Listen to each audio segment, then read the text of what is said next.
Hello বন্ধুরা, আজকে আমি তোমাদের সঙ্গে একটা লং ভিডিও শেয়ার করতে চলেছি। প্রত্যেক বছর এই মেলাটা এই চৈত্র মাসে, আর এই মেলাটা চলে 4 দিন। বৃহস্পতিবার থেকে রবিবার পর্যন্ত সকলে আসে বাবা ক্ষেত্রপালের আশীর্বাদ নিতে।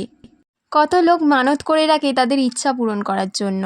মেলাটা 4 দিন হয় ঠিকই কথা, কিন্তু ভিড়টা জাস্ট দেখার মতো। এই মেলার জন্য প্রত্যেক বছর না সব্বার বাড়িতে, শুধু আমার বাড়িতে নয়, সব্বার বাড়িতে এই এলাকার মানুষের বন্ধু বান্ধব কুটুম আত্মীয়, মানে মাসি পিসি যা যা আত্মীয় আছে সবাই বাড়িতে আসে উপস্থিত হয় এই মেলাটা দেখার জন্য। বৃহস্পতিবার থেকে তো স্টার্ট হয়ই বলতে গেলে, কিন্তু শনিবার থেকে পুরো ঠেলাঠেলি আরম্ভ হয়ে যায়। আর রবিবার তো জাস্ট পা গলানো যায় না, মানে শুধু মানুষের জনসমুদ্র, মানুষ ছাড়া কিচ্ছু দেখার উপায় নেই। অনেক কষ্ট করে মেলার মধ্যে দিয়ে হাঁটতে হয় সেদিন। রবিবার কেন ভিড়টা হয় সেই কারণটা তোমরা একবার শোনো। বৃহস্পতিবার থেকে টানা শনিবার, মানে আর কি শনিবার যে রাতটা শেষ হচ্ছে ভোর 5টা পর্যন্ত পুরো টানা 3 দিন হরিনাম কীর্তন চলতে থাকে, মানে রবিবার ভোরে শেষ হয়। তারপর শনিবার রাত থেকেই তো বাবাকে সবাই পুজো দেওয়া স্টার্ট করে দেয়। কেউ স্নান করে ওই পুকুর থেকে দণ্ডি কাটতে থাকে, কেউ আবার এমনিই ডালা হাতে পুজো দেয়। মোট গোটা এলাকার লোকেরাই কোনো না কোনোভাবে বাবাকে পুজো দিতে আসেন। শোনা গেছে বাবার মন্দিরের ষাঁড়টা নাকি খুব জাগ্রত, মাঝ রাত্রে নাকি এখনও পর্যন্ত ঘোরাফেরা করে। এটা আর কি লোককে আমি বলতে শুনেছি, আমি নিজে বলছি না। অনেক বয়স্ক মানুষেরা আসেন, এবং মানে শুধু বয়স্ক মানুষ নয়, আধ্যাত্মিক মানুষেরা আসেন এবং সারা রাত ধরে এই 3 দিনের সারা রাত ধরে বসে নাম কীর্তন শোনেন। বেশ ভালো লাগে, আমিও একবার দুবার শুনেছি, বেশ ভালোই লাগে। যারা বেসিক্যালি আর কি ঠাকুরের নাম গান শুনতে ভালোবাসে তাদের তো দারুণ লাগবে। অনেকে বাতাসার হরিণী উঠ দেয়, সেটা আবার আনন্দ করে হইচই করে না, মানে অনেকে কুড়োয় দেখি, বেশ সেটাও বেশ ভালো লাগে। একদিন আমরা গেছিলাম মেলায়, আমি মা আর বনি মিলে। আর আমার মা তো গেলেই কাপ কিনবো, প্লেট কিনবো, ডিশ কিনবো, কিছু না কিছু একটা কিনবেই। মানে এইগুলো মায়েদের একটা বেসিক জিনিস যে এইগুলো কিনতেই হবে।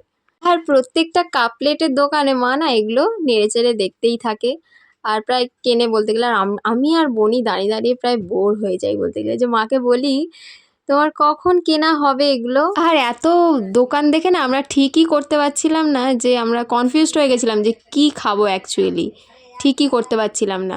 ফুচকা, আইসক্রিম, মোমো, বিরিয়ানি সবই তো ভালো লাগে, কি খাবো, মানে এটা খেলে ওটা মিস করে যাব, ওটা খেলে এটা মিস করে যাব।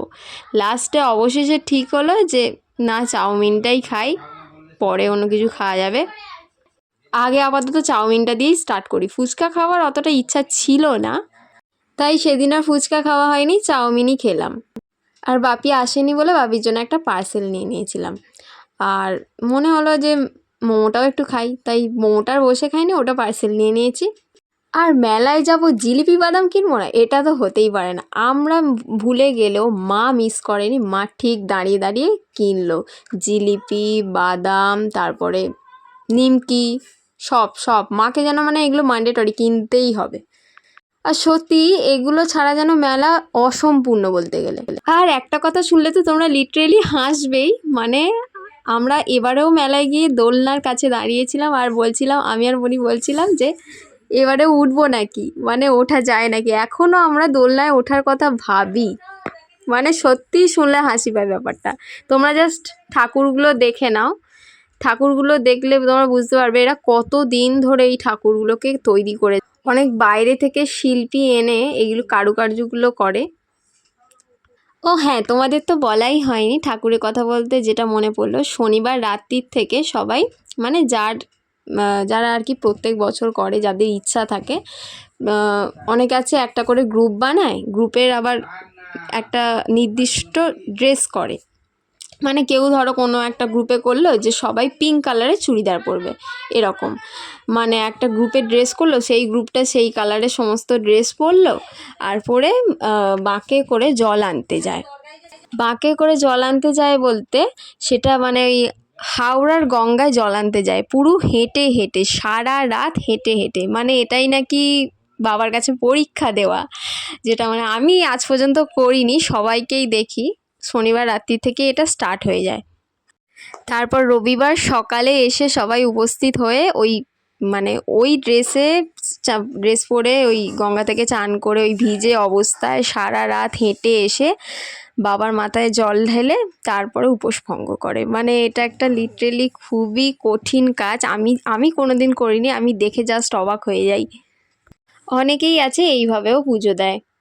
তাছাড়া ওই গ্রুপগুলো যে তৈরি হয় না, ওই গ্রুপগুলো থেকে একটা করে ঠাকুর নিবেদন করা হয় এই মন্দিরে। মানে যেরকম ধরো কোনো গ্রুপ হয়তো দিল লক্ষ্মী গণেশ, কোনো গ্রুপ হয়তো দিল সরস্বতী, কোনো গ্রুপ দিল কার্তিক, কোনো গ্রুপ দিল বজরংবলী, মানে এরকম যার যেটা ইচ্ছা সে দেয়।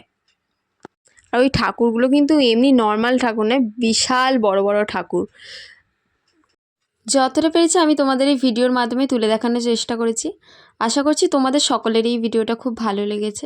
ভালো লাগলে অবশ্যই একটা লাইক করে দিও। দেখা হচ্ছে নেক্সট ভিডিওতে, ততক্ষণ সবাই খুব ভালো থেকো।